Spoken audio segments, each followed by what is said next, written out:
I cannot be president. I came in 1978 when I was getting ready to go to college. If you would have heard that it was an immigrant, some of us struggle because you see my brethren get up to speak and it's very difficult to follow our cadence. I'm being very happy to be here. Thank you so much. You know.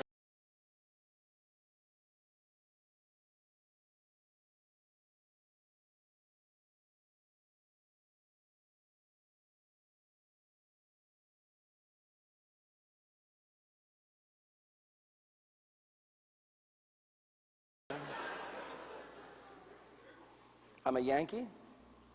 I'm an urbanite. I live in the country now, but I have my entire life lived in the cement jungle. I've been an inner city person. I learned English on Sesame Street. Held back a year from school so that I could learn English, so I could follow along better.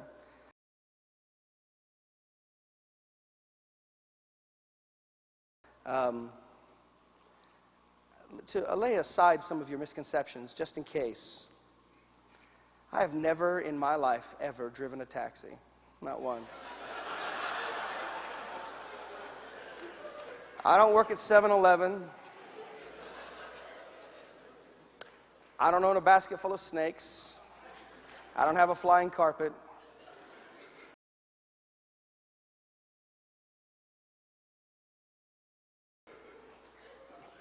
Do you know why? Why am I able to joke like this? Because there is nothing. I am an equal opportunity offender. There is nothing off limits for me. With the exception of this day and tomorrow, I am in a hostile crowd all the way for the next 17 days. And I like my life that way. I go into state universities and community colleges. I invite cults onto our campus, and we debate all the time. I do it because I believe Christianity has nothing to hide from the world. We have nothing to fear from philosophy. And that vain babblings sometimes need to be smacked down.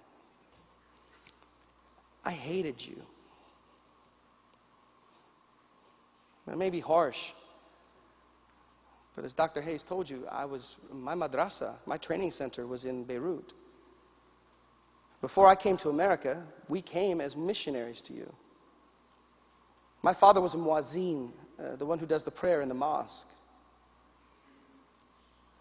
5 times a day, he would climb to the top of a minaret and begin, Allahu Akbar, Allahu Akbar, Allahu Akbar, and he would do the call to prayer.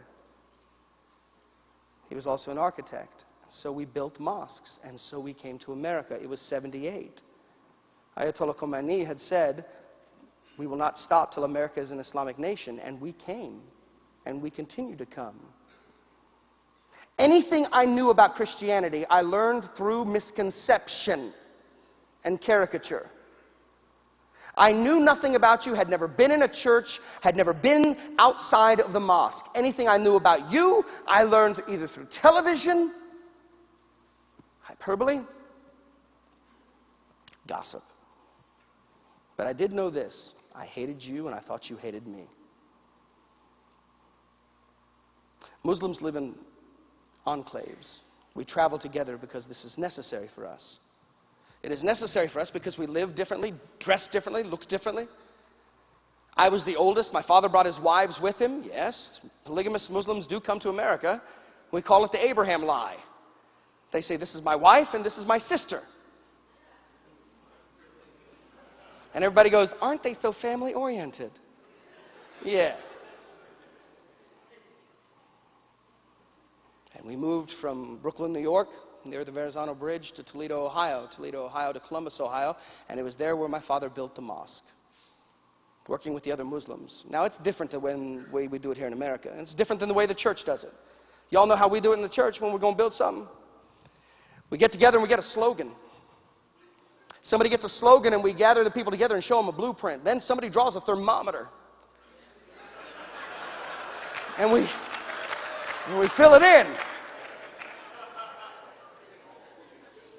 But in Islam, it is the exact opposite. There is no mosque that is built with inside money. All mosques are built with outside money. And so the money is provided, the mosque is built, and then they say, it is built, now you must come. And so I, as a high school boy, moved to Gahanna, Ohio. And there in Gahanna, Ohio, as my father labored as an architect, as we began working on the mosque, I was surrounded by Christians. At least that's what I thought. It's why we roll out our prayer rugs in the high school bathroom and face Mecca. It's the reason we live by the dietary restrictions of halal and haram. It's the reason we fast during Ramadan until the Eid al-Fitr, until the end of the day when the sun sets, and iftar, and then we eat again. Why? Because we are terrified. It's why there's no shortage of us willing to get on planes. Because there is only one eternal assurance in Islam. I'm now approaching 75 Islamic debates. I have 2 more before the end of this semester. One with a Shia, one with a Sufi.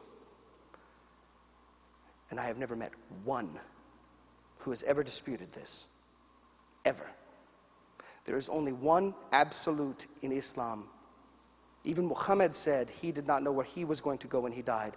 But if you die as the martyr, in a declared fatwa, in an act of jihad, highest level of heaven. There's no roller skating in sand.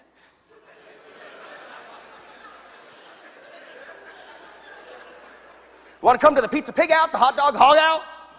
No. I will show them. And I walked into the Stells Road Missionary Baptist Church in Columbus, Ohio, in full gear, full gefia, and a Quran.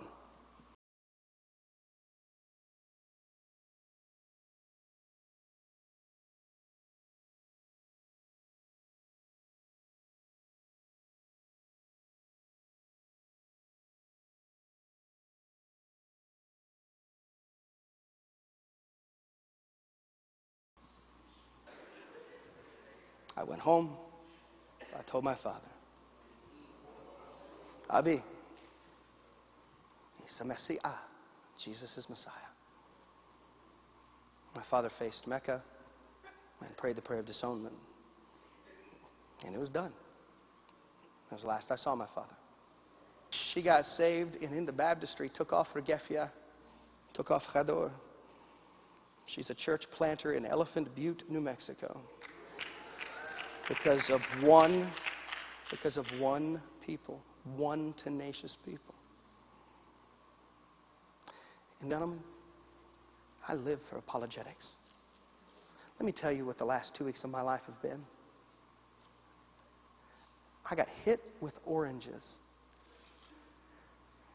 in a debate. Yeah, don't awe, it's sort of funny. You get hit with an orange, you're like,